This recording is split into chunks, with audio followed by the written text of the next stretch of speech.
Universal news के तमाम viewers को मेरा आदाब। आज गुफ्तगू जिस शख्सियत के बारे में होगी, एक्टिंग का किंग माना जाता है। दिलीप साहब की जो फिल्में हैं आज भी एक्टर्स के लिए मील का पत्थर है। जो एक्टर बनना चाहते हैं वो दिलीप साहब की स्टडी भी करते हैं, उनकी फिल्में भी देखते हैं। एक एक डायलॉग आपका इतना शानदार होता है कि लोगों के आज भी दिल दिमाग में है, और जो नई जनरेशन है वो भी दिलीप साहब को पसंद करती है। एक्टर आप बेमिसाल थे, उससे भी बड़ी बात वो सोशल एक्टिविस्ट भी बहुत बड़े थे।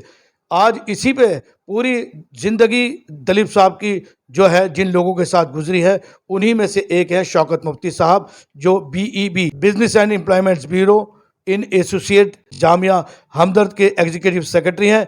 जब भी दिलीप साहब दिल्ली आते थे तो शौकत मुफ्ती साहब उनके साथ ही रहते थे। ये शौकत मुफ्ती साहब से मालूम करते हैं कि दिलीप साहब कैसे थे, कैसी उनकी शख्सियत थी, किस तरह का उनका मिजाज था, और पर्सनल जिंदगी में वो कितनी चैरिटी करते थे। इसी सब पे आज हम गुफ्तगू करेंगे शौकत मुफ्ती साहब से। दिलीप कुमार साहब, जिनका असली नाम मोहम्मद सरवर यूसुफ खान था, मेरा उनका बड़ा लंबा साथ था, बल्कि मैं यूं कहूं कि 40 साल उनके साथ बहुत मूव किया।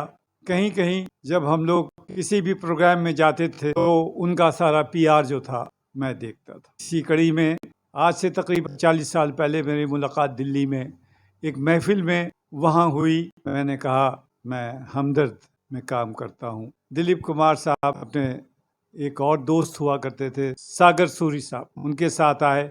कह लेंगे शौकत आप बहुत अच्छा काम कर रहे हैं। हकीम अब्दुल हमीद साहब बैतुल हमीद में मौजूद थे। मैं उनके पास गया, उनसे कहा कि यूसुफ भाई आए हुए हैं। हकीम साहब को फौरन 1964 की याद आ गई, और उन्होंने कहा कि जनरल शाहनवाज के साथ वो आसिफ अली रोड जो हमदर्द बिल्डिंग है वहाँ आए थे। 15 ही 20 मिनट हुए थे उनको कि वो पूरा आसिफ अली रोड जाम हो गया, और लोगों को पता लगा दिलीप कुमार साहब हमदर्द बिल्डिंग में मौजूद हैं। तो ये उनकी मकबूलियत, इजाज़त मांगी हकीम अब्दुल हमीद साहब से, मैं इनको यहाँ हमदर्द नगर लाऊं और उनको दिखाऊं हमदर्द क्या काम कर रहा है, या हमदर्द नेशनल फाउंडेशन क्या काम कर रहा है। तो कहा ज़रूर लाइए, और हर चीज़ दिखाइए उन्हें। अब मैंने जल्दी से इंतज़ाम किया। हमारे स्कॉलर हाउस होता है, सारे कुछ प्रोफेसर्स को और वाइस चांसलर्स, मैंने कहा कि भाई आज का लंच दिलीप कुमार साहब लंच पे होंगे, आप लोग तशरीफ़ लाएँ।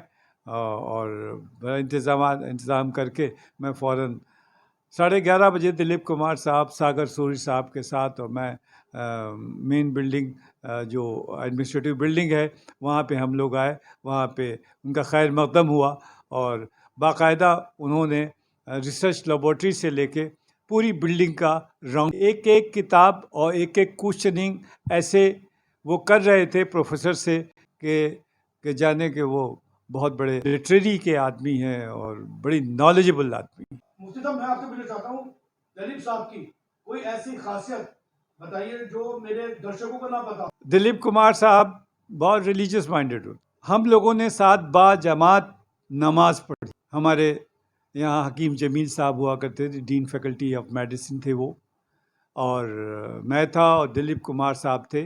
तो हम लोगों ने इमामत हकीम जमील साहब ने की, हम लोगों ने शाने बशाने खड़े होके ज़ोहर की नमाज़ पढ़ी, फिर असर की भी नमाज़।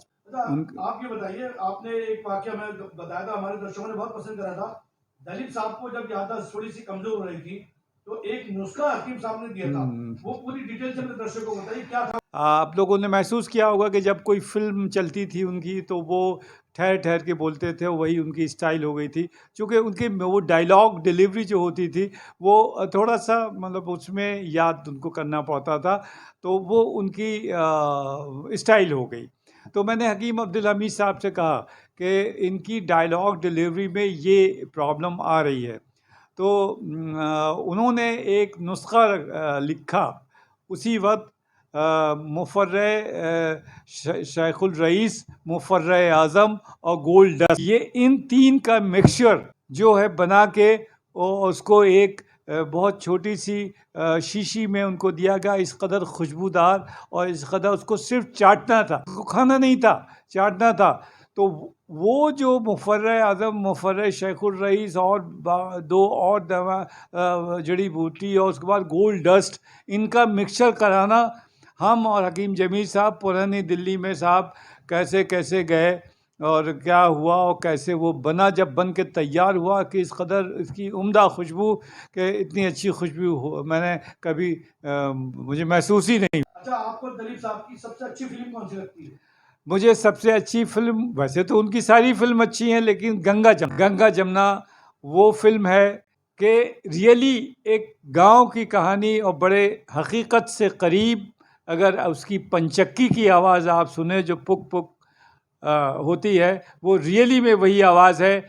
और यानी कि और जो पूरबिया बोली जो वैजंती माला ने बोली, जो दिलीप कुमार साहब ने बोले, हमका हुई से मिली रहा जौने ठिकाने तुम गए रहो। तो ये है तो ये किस तरीके से दिलीप कुमार साहब की अदायगी तो है ही है, और साथ में जो वैजंती माला थी वो तो बहरहाल महाराष्ट्र में रहती थी, किसी और सूबे की थी वो, और उनको ट्यूशन बाकायदा कराया गया, और उनको जो है ये भोजपुरी ये पूरबिया बोली जो यूपी में बोली जाती है वो उनको सिखाई गई। और जब उनकी डायलॉग डिलीवरी हुई तो आप देखिए, हमका वो फाउंटेन लाते हैं तो देख धंधो, हम अपने हम तोहरे लिए फाउंटेन लाए। तो आप ये देखिए ना, शकील बदायूनी के डायलॉग। वो बताइए, सायरा बानो जी की और दलीप साहब की कैसी बॉन्डिंग थी?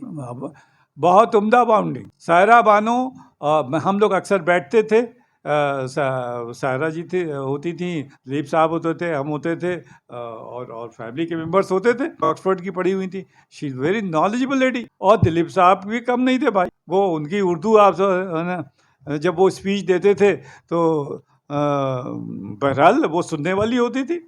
अल्बर्ट हॉल में जब उन्होंने लता मंगेशकर की आवाज़ कुदरत की तख्लीक का एक करिश्मा थी, तो ये अल्बर्ट हॉल लंदन में उन्होंने बोला था। इनके एक दोस्त हुआ करते थे जिनका नूरुद्दीन साहब, उनका फिल्मी नाम मुख, तो वो दरअसल ये दोनों पेशेवर के थे, दोनों एक दूसरे के दोस्त थे।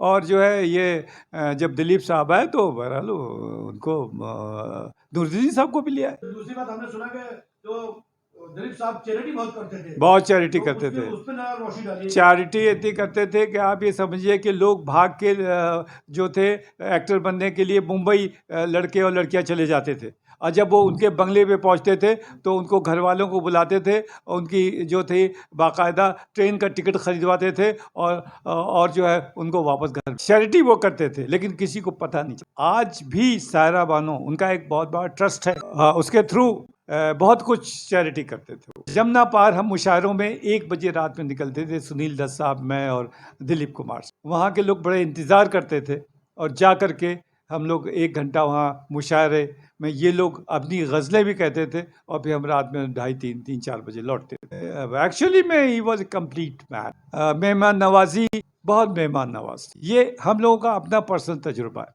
दिलीप कुमार तो एक ही पैदा। तो आपने सुना शौकत मुफ्ती साहब ने यहाँ तक कि उनके दलीप साहब के डायलॉग भी बताए। और हकीकत यही है कि दलीप साहब की गंगा जमुना जो फिल्म आपने बताई है, हिंदी फिल्म इंडस्ट्री के अंदर वो मील का पत्थर है। भोजपुरी फिल्म वो बनाई गई थी गंगा जमुना, और वाकई दलीप साहब ने हर अपनी एक फिल्म में साबित करा है कि वो बहुत बड़े एक्टर ही नहीं बल्कि एक अच्छे इंसान भी हैं। आपने देखा शौकत मुफ्ती साहब, इसी ऑफिस में जहाँ मैं बैठा हुआ हूँ, इसी पे ही हमने एक कवरिंग करी थी। शौकत मुफ्ती साहब मौजूद थे, आसिफ फारूकी साहब जो दलीप साहब के बहुत अच्छे दोस्त भी हैं, पड़ोसी भी, वो भी मौजूद थे। वैसे दुनिया से बहुत लोग जाते हैं, लेकिन दलीप साहब का जाना एक ऐसी खला बन गई फिल्म इंडस्ट्री में कि आपकी जगह कोई ले नहीं सकता। आप बेमिसाल इंसान ही नहीं थे, बेमिसाल एक्टर थे और सोशल एक्टिविस्ट भी थे। और इसके अलावा आप बेशुमार आपने चैरिटी करी हैं और उस चैरिटी को आपने कभी शो नहीं किया।